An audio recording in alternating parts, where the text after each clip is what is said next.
Tuesday Weld, even her name sounded cinematic, sharp, luminous, and unforgettable to millions. She was the golden-haired muse of late 1950s and 60s Hollywood, a woman who could command attention with nothing more than a subtle glance or a knowing smile.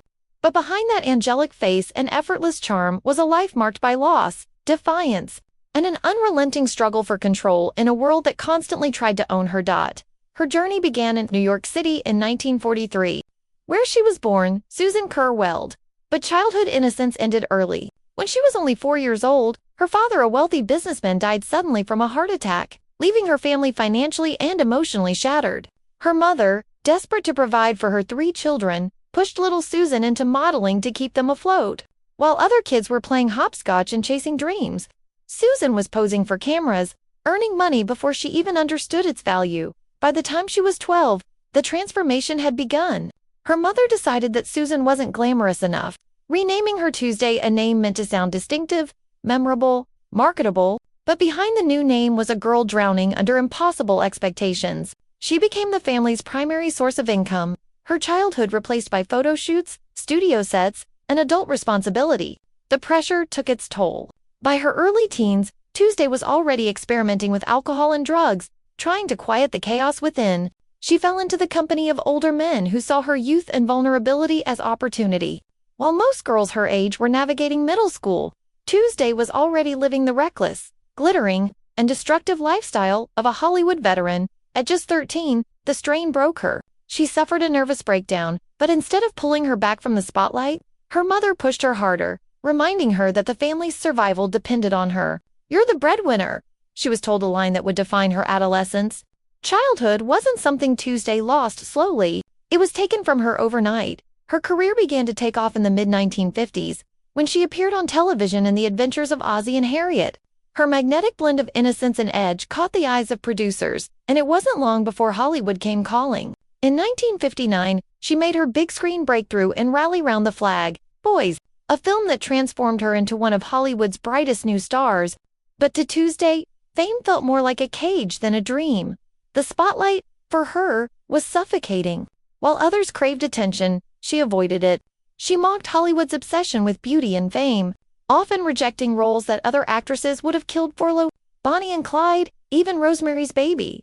People thought she was sabotaging her own career.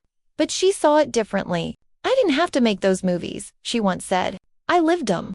It was her way of saying she'd already experienced the pain and chaos those stories portrayed. Her personal life was as tumultuous as her career. In her late teens, Tuesday became infamous for her affairs with powerful and much older men Elvis Presley, Frank Sinatra, and other high-profile figures whose names filled gossip columns. Hollywood painted her as wild and unpredictable. But in reality, she was just searching for love and stability in an industry that treated her like a commodity. In 1960, she starred opposite Elvis in Wild in the Country, and their chemistry was undeniable both on-screen and off. Yet, like so many of her relationships, it was short-lived, a spark that burned too fast to last. Still, her talent couldn't be ignored. By the late 1960s, with films like The Cincinnati Kid and Pretty Poison, she began proving herself as more than just another pretty face. Critics praised her ability to blend sensuality with fragility, strength with danger. Her performance in Pretty Poison earned her a Golden Globe for Most Promising Newcomer, cementing her reputation as a formidable actress with real depth. But success did not bring peace. Her personal demons followed her everywhere. She married screenwriter Claude Hartz, with whom she had a daughter, but their union quickly crumbled. Later, she wed British actor Dudley Moore, and though their relationship was filled with passion, it too ended in heartbreak. Tuesday wrestled with depression, alcoholism, and the lingering scars of a youth spent in emotional servitude to fame. In the 1970s and 80s, Tuesday's career took a turn toward the unconventional. She chose gritty, complex roles in smaller films that challenged both her and her audiences. Her performance in Looking for Mr. Goodbar earned her an Academy Award nomination in 1977, and it was a chilling mirror of her own inner battles, a woman torn between desire, danger, and destruction. But the same intensity that fueled her brilliance often made her unpredictable. She was known to walk away from projects mid-production, clash with directors, and vanish from Hollywood entirely for long stretches of time. Some labeled her difficult, others called her fearless. The truth? Tuesday Weld simply refused to surrender her independence. As the years passed, she retreated from the spotlight almost entirely, While others chased relevance, Tuesday sought peace. She lived quietly, away from the chaos that had consumed her early years. From time to time, she reappeared in small film and television roles, but only when she felt like it. Fame no longer had a hold on her, she had outgrown it. Today, Tuesday Weld stands as a symbol of resistance. She was the actress who said no when everyone else said yes. She turned down superstardom, walked away from fame, and survived an industry that destroyed so many others.